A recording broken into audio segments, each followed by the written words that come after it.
Hey YouTube. Damn, it's cold. It's part of that damn water. Hey YouTube, I'm back again with another live video. You already know who it is. I am Damian Moody. I also go by Kashmere Majesty, and sometimes I may go by Red Rotten Hood.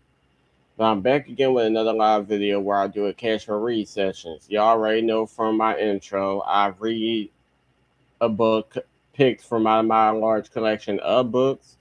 I read at least one or two chapters, depending on how long the chapter is and how large the print of the book is. I do not show pictures that may be provided in some of the books I read. If you are a person that like looking at the pictures as much as I do, I'll leave the link in every part one of each book I read. The link will not be posted in every one. I mean every video, only in part one. However, I am going back to reading a book that I have not read in what 5 months. A lot of these books I just stopped reading and decided to end up going to another book for whatever reason. So yes, from my understanding, I have not read this book in 5 months, and this is Misunderstood by Alan Iverson. And it's a lot of books. I ain't read I ain't finished Christian Key's book. Uh, Gloria Velez. Uh, damn.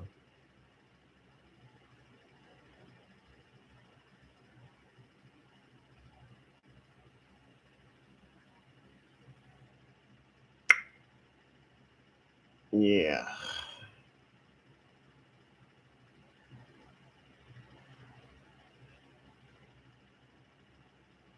yeah.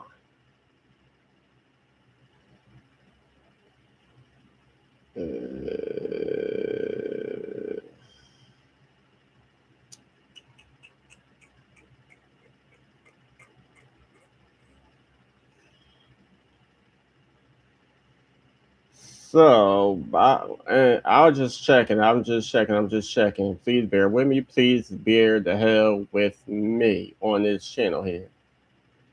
I just wanted to check something real quick.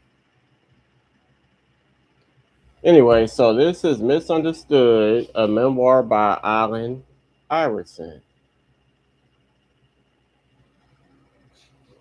And I left off at part 5,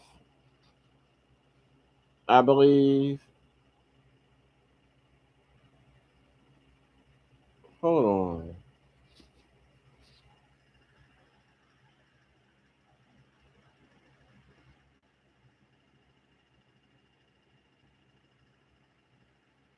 What did I name this video?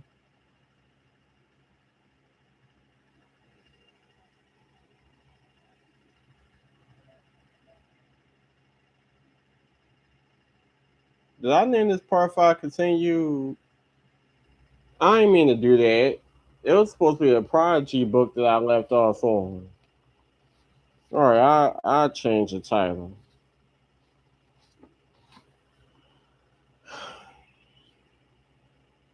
Part 5, Surviving Middle School. School. I never liked it. I hated it. I guess you could say. And it's something that's hard to explain, but the hour didn't agree with me. I didn't like getting up early. I still don't. And I didn't like sitting there and listening all day. So as soon as I could figure out how, I started skipping school. I would leave the house, find my friends to hang out with. A lot of times, some older kids like Tony Clark, the swindler, or other kids cutting school like Skipper. And it wasn't hard. My dad was not on the streets more. My dad was out on the streets more and more, and my mom, she would be out as well. So I had a lot of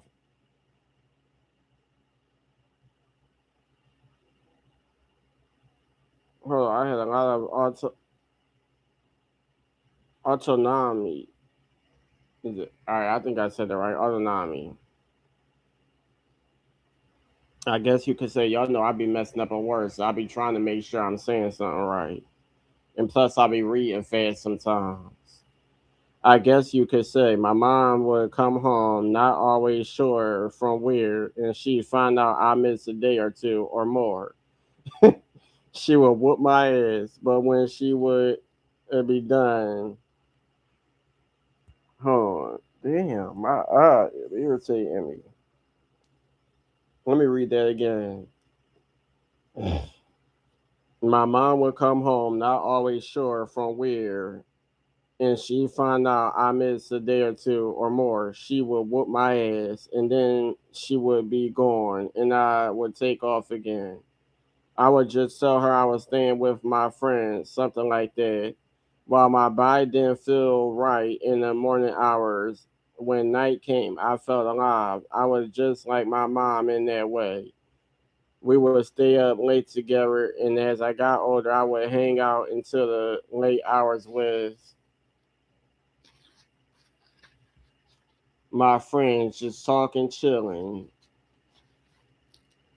As a kid, you couldn't get me to shut up. I'd be joking around, making impressions, cracking everyone up. I was like the class clown, minus the class part.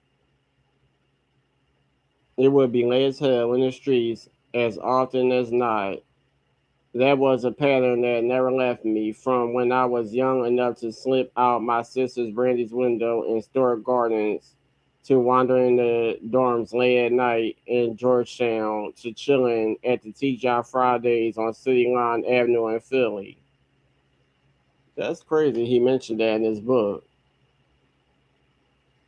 because I was supposed to go there to see Sunday, but that's a whole nother story.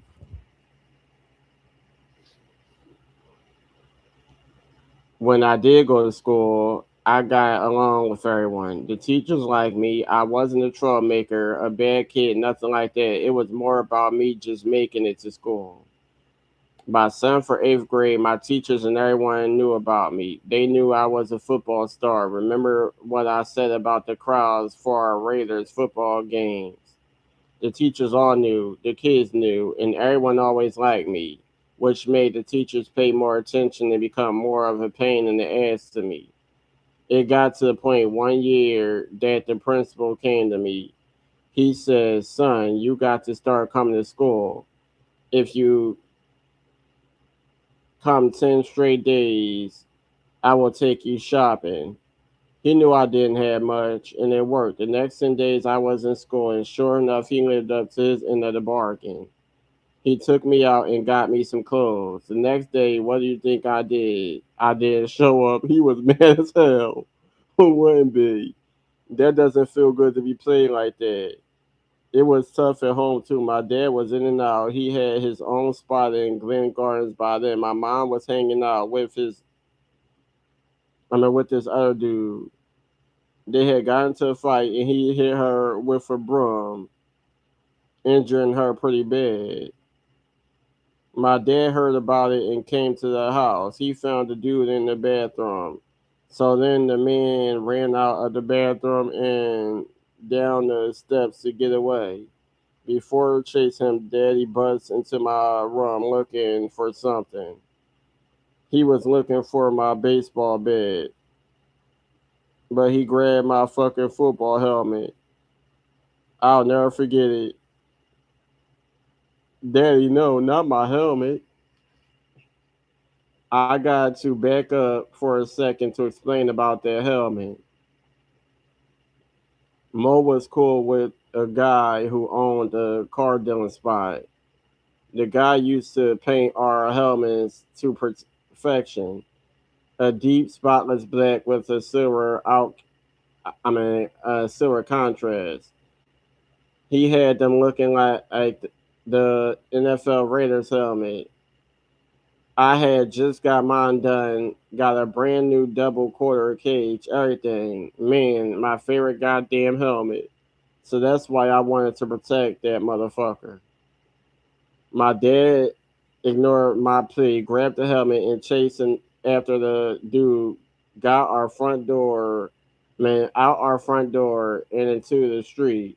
All us, me, Brandy, my mom, peeked out the window and we saw Daddy on top of the dude.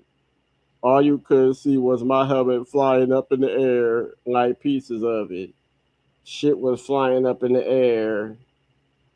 Daddy was just smacking him in his head, and the helmet was just popping into pieces. That wasn't too long before we got evicted from Store Gardens. So with me being a night owl and the chaos I sometimes found at home, I never went to middle school every day. But two things really made it go wrong during my first eighth grade year. Yup, first, it took me 3 years to make it through seventh and eighth grades. I probably attended classes the equivalent of 1 year total. The first thing that threw me off was basketball. The second was a girls. So that fall, this would be had been 1988. I played Raiders football. Come November, there were basketball tryouts for the school team, but I was missing school like I did, and sure enough, I missed the tryouts. I came back to school a couple days later and went to practice. You got to understand, I was so much better than everyone else on that team. But the coach said no. The principal said no. I had missed the tryout and they were going to be strict as a motherfucker about it. Being strict as a motherfucker never worked with me, man. Never. Ask Billy King and Larry Brown. I just said, fuck these motherfuckers and walked away. And I stopped going to school entirely. Oh, so you Billy Badass. You just want to do what you want to do. Why your ass ain't going to try, y'all? I bet you learn your lesson.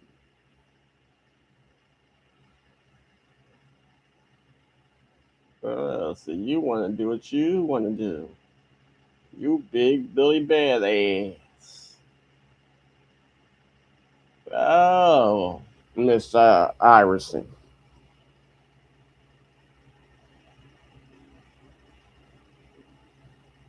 The other part of it, as I said, was a girl. She was older in 11th grade. She was something to look at and she was fun as hell.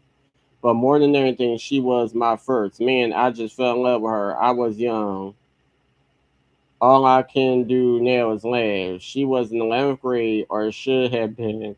She wasn't going to school either. So what I did was I just went over her house.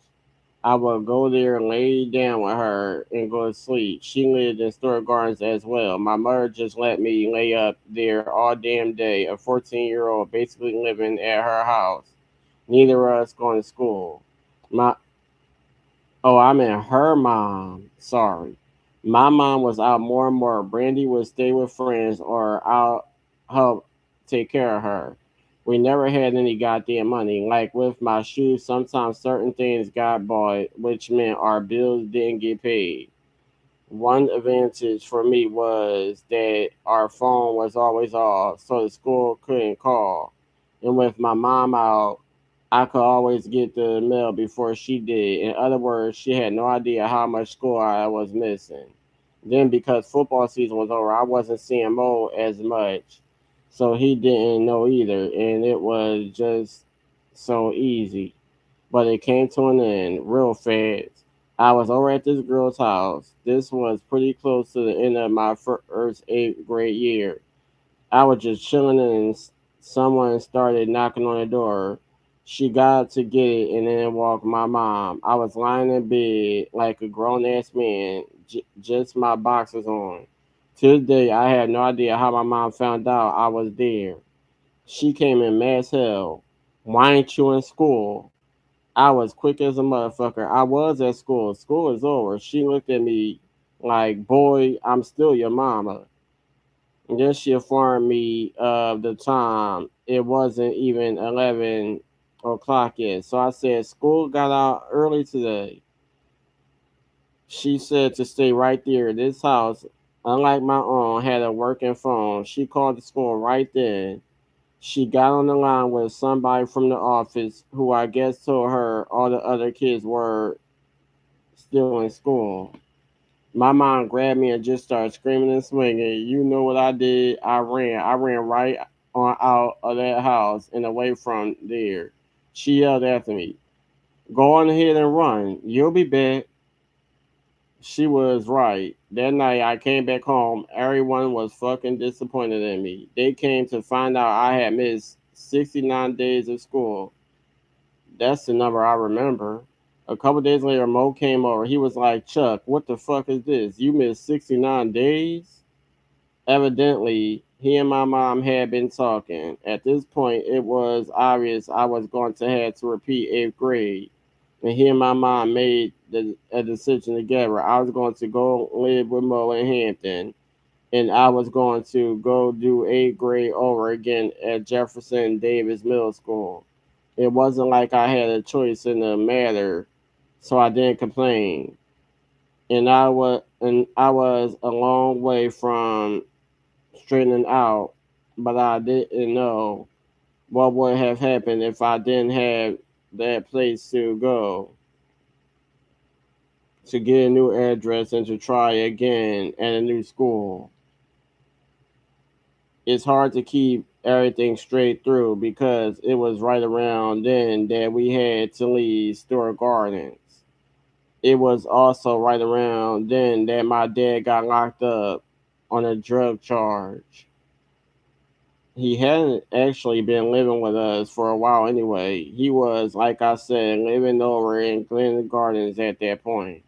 Glen Gardens was another project, a much worse project that was near the border between Newport News and Hampton, but definitely on the Newport News side. It wasn't as spread out, and later it became a symbol of all the shit that was just hitting the peninsula. The real drug shit had arrived. They eventually bulldozed that shit down later in the 1990s, but at this point, it was the late 80s, and it was going strong. That's where my dad was at, and where I'd go when I was tired of staying at Mo's. My mom and Brandy, who was 10 or 11, were kind of going from place to place figuring it out. One thing about Brandy was she would just leave, and my mom wouldn't know where she went. So me and my mom would go looking for her crying, worrying someone snatch her up. But we always find her. She'd be at some friend's house, and we lecture her about letting us know. But she kept doing it. One time we were out looking for her for hours. Phone didn't work. So the only thing we could do was search. We always found her, and she'd get her hands whooped. So when I started living with Mo, his wife Phyllis, and their daughter, they welcomed me. It was the first time having the phone, having heat all the time, having food all the time, all the shit that's supposed to be natural. I had to get used to that. I felt like I was Prince. I came from coming to America. Mo's wife was the stricter of the two. They had rules, like I couldn't come home too late. And as I mentioned, rules never really worked with me. So even though I had normal shit that felt like luxuries, I would let myself out and he go and be gone for a couple of days at a time. Looking back, I know that probably pissed him off, especially Mo's wife. But it was hard. As much time as I spent with sports in Hampton, my other life, the laws, res- the less respectable side was in Newport News. My friends and family there, my freedom there. Like I said, y'all, please forgive me. I'm over here reading fast because a lot of these chapters are long. I did a little better at Jefferson Davis for my second attempt at eighth grade, but I always missed days. The same shit. In the fall, I was better because I played junior varsity football for a high school, and the coach kept an eye on me. Then I played basketball in the winter, and Coach Mike Bailey, who would become my high school basketball coach, and everyone else had their eye on me from that. But come the spring, I had no sport or teams, and the weather was getting nice. I wasn't going to school much. I wasn't staying with Mo enough, and it was the end of the year. We had some final tests. I didn't even go. I just blew off the whole thing. I had other things I was more interested in going on.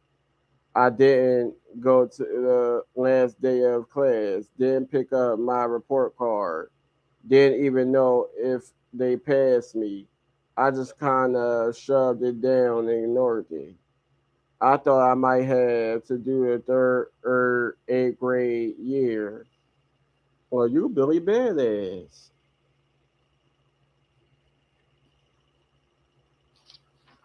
How long was this chapter? Golly.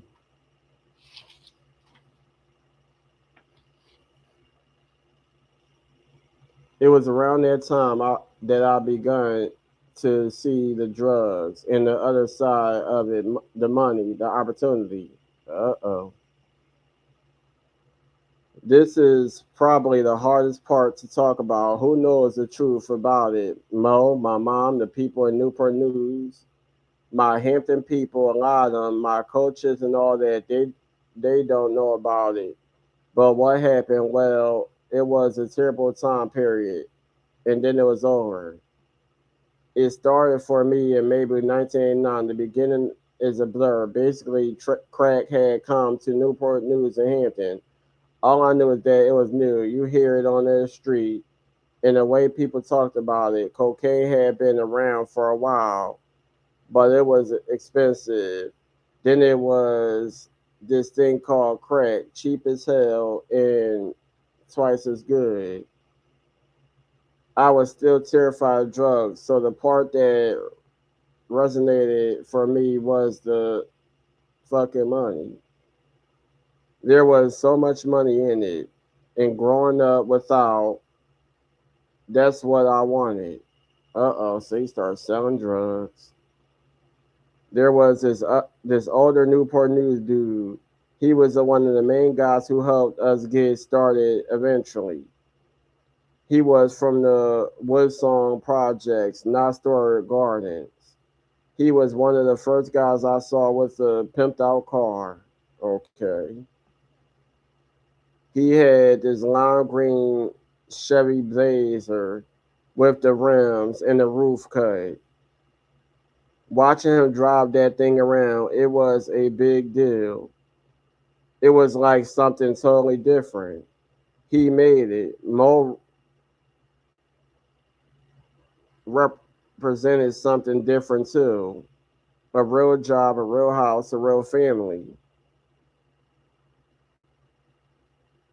But so did this dude, man. He just seemed to have it all figured out. He's in prison to the day for some shit he didn't even do. If you ask my opinion, I paid a bunch of his legal bills over the years, but it hasn't helped yet. And he was one of the other guys. I mean, Arnie was one of the other guys. He was also a few years older than me. He's a dude who, to this day, is hard to talk about. We end up splitting on bad terms much later after he came with me to the NBA. But back then, he was my brother. Then there was E. He was the one guy who really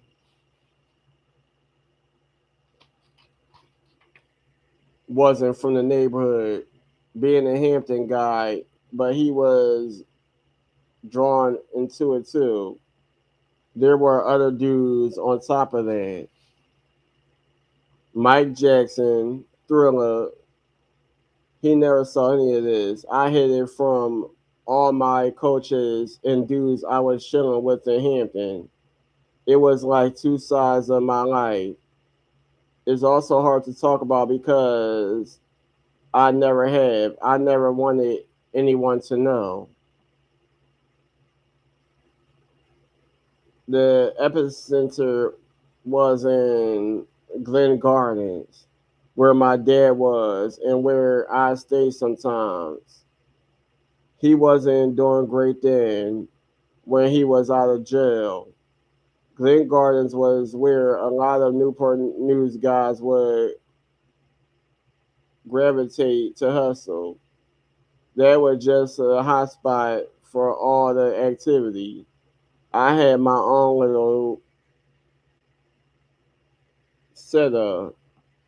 At the time, I loved it. I had money in my pocket. I bought what I wanted. I had the shoes. I had the clothes. It was as great as I could imagine. You have to understand, I never really had anything, and now I could get what I wanted when I wanted. It didn't take long to identify the people that were fucked up on this shit. It also didn't take long to figure out who was bringing it in. With their gold chains and cars, they weren't actually trying to hide it.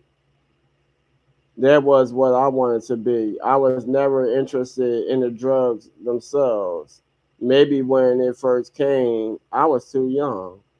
And I got scared off by seeing a bunch of people close to me fall hard on addiction.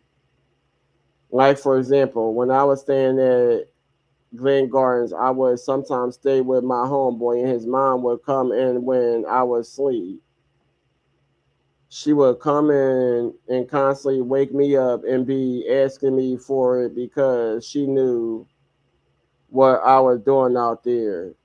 It was like I could never get any sleep. Shit like that, as from the beginning. I mean, when shit like that, so from the beginning, I decided it wasn't for me. It was also knowing I was worth something. I had football and basketball, and there wasn't a day that I didn't believe in my heart I'd make it big. So I wasn't fucking it up with drugs. That's the one smart decision I started with and end with. This is how it worked. One of the other guys, the guys who were really making it happen, would give me $100 a week. That was like maybe 20 bags at five a piece. After I sold it off, I get another 100 worth of work. For each 100, you get 70 back and kept the rest. It wasn't a big Morgan, so you couldn't be taking any shorts. During the week, it was the other guys who controlled things in Glen Gardens. The little guy, is like myself, would be stuck with the crumbs. Or time came on the weekends. That's when the older guys would go to the clubs and spend the money they made. Meanwhile, the little guys would have the whole weekend to ourselves, and I might end up with $100,000. Imagine that 14 or 15, like I was, coming from flat broke now with $1,000 in my pocket. It was a terrible, terrible summer, but it was the beginning. I didn't see it like that. Every day I wake up, money in my pocket, and we would go to TJ Maxx and pick out our outfit for the day. We would eat at Red Lobster. We were renting cars. It was just so different, so much more than what I knew and grew up with. After a while, I had regular customers. Some of them were good, respectable people to this day. They had my beeper number. It was the easiest money I made. It was spring and summer of that second and eighth grade year that I was most involved in that business. The truth was, I was already getting a sports rep. I played what? I played Ivy football at Bethel as an eighth grader, pretty much unheard of. And Coach Belly was already invested in me. That same summer, he was trying to get me to do summer league, and he come to Glen Garden searching. I also had Mo, um, who had already nearly killed me after finding out about me missing most of the preceding school year. Unlike Coach Bailey, Mo knew what I was doing and exactly where I was. So I just tried to avoid him. I might avoid him for days, but he always be back. Again and again and again, he showed up in that Chevy. It got to where everyone in Glen Gardens knew that damn car. Or I would,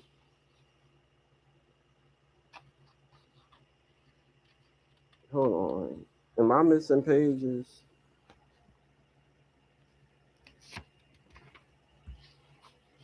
Damn, this is a long ass chapter.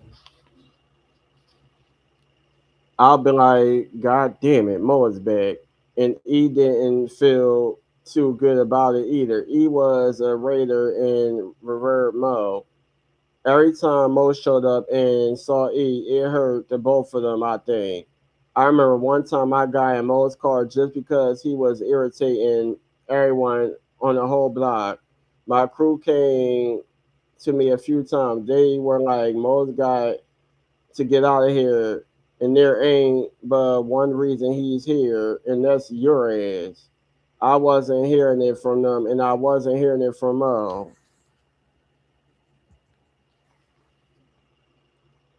I had a taste of money, a taste of hustling. I was trying to provide for my sister.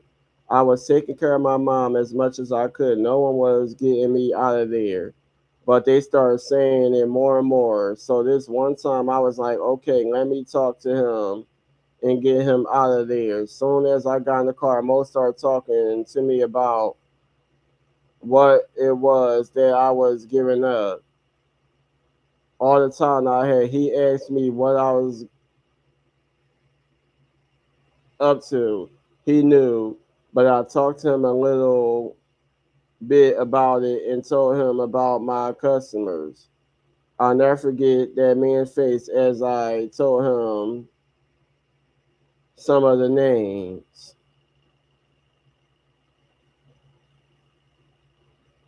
The thing about Mo was he was always happy once we driven a few blocks away just to be chilling. And as much as I hid from his ass, I liked escaping from him too. It wouldn't take long to get over his angry stuff, and then we'd be into something funny. And even that day, we just started laughing about the sorry motherfuckers who were coming to me for their fix. Sad as shit, but it was funny at that moment. It wasn't just Mo trying to get me out. My homeboys were urging me off the street too. My eyebrow.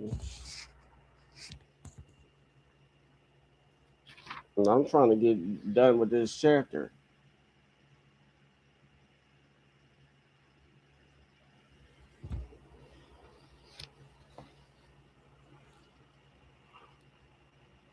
It was because of it was because of the attention I brought. But there was something else. I think they saw what most saw.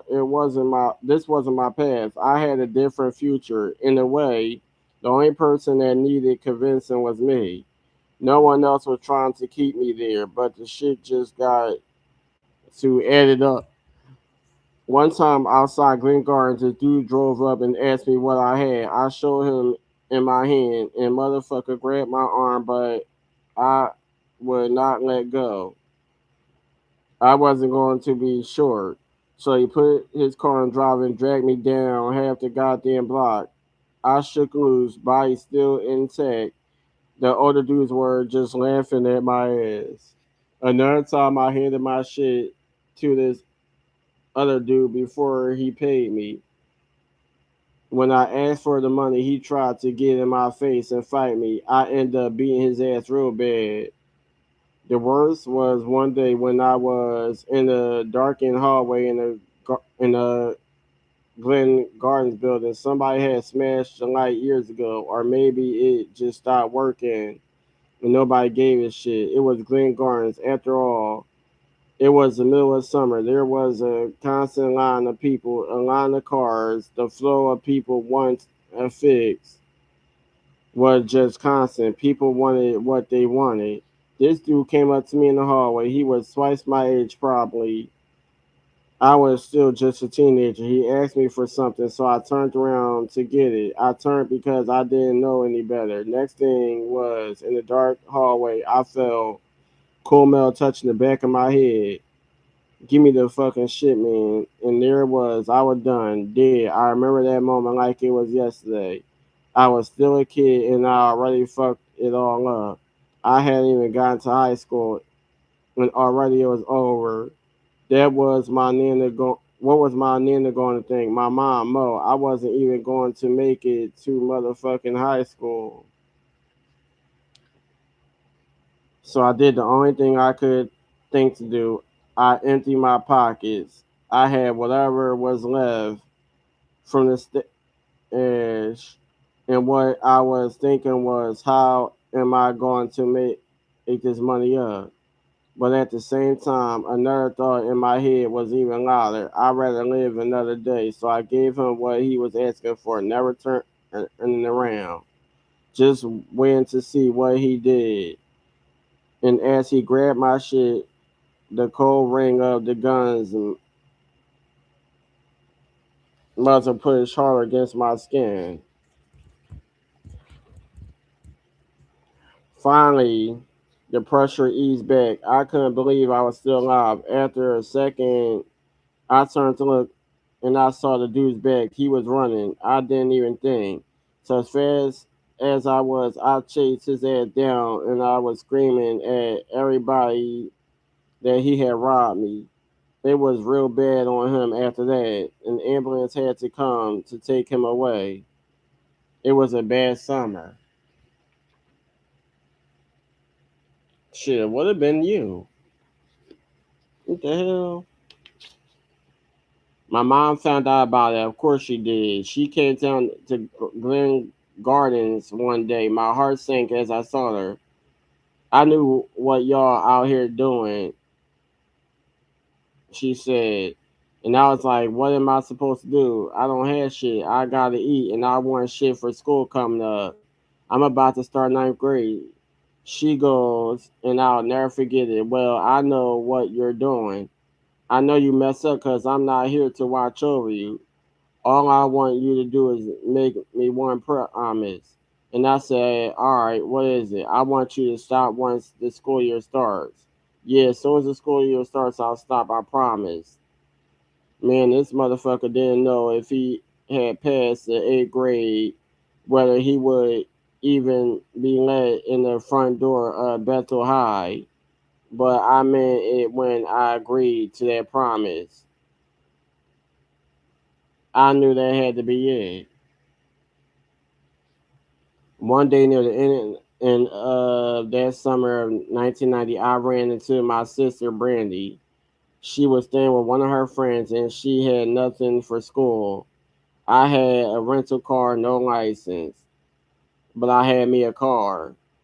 So I took her to the mall. I told her to get whatever she wanted. She went to the TJ Maxx and picked out all her school clothes. She went and got her backpacks, her school bag her school books and supplies. She had this smile on her face. It was the two of us, brother and sister, almost regular. It was one of those days I remember because it felt so good to have something to help her get what she wanted. The dudes from Newport News, they were basically like, "We got you, Chuck. You will be able to get your sister clothes and get yourself clothes. Chill with us. But your days hustling are over." Mo, my mom, the crew, my sister, all saying the same thing. Hustling was not my path. I showed up at Mo's the day before school started. I went to bed, and the next morning I went to Bethel High for the first day. I walked up to the building. I looked at the student list, and there it was. My name, Alan Iverson. I had been accepted to high school. Whew. That was a long chapter, but that was misunderstood by Alan Iverson. I apologize for having to read sentences over because I was trying to read too fast and I might have mispronounced some things. Lord forgive me. But anywho, that was that. I am back to reading Alan Iverson. I'm gonna try to get through because I have been reading stuff and then I'll just throw it to the side and go on with another book. I need to get through the books I've been reading first because it's been 5 months, 6 months, 8 months. And then I'm like, oh crap. And then wonder why I can't remember what part I was on. But anywho, that was that. Hopefully y'all like the book so far. If y'all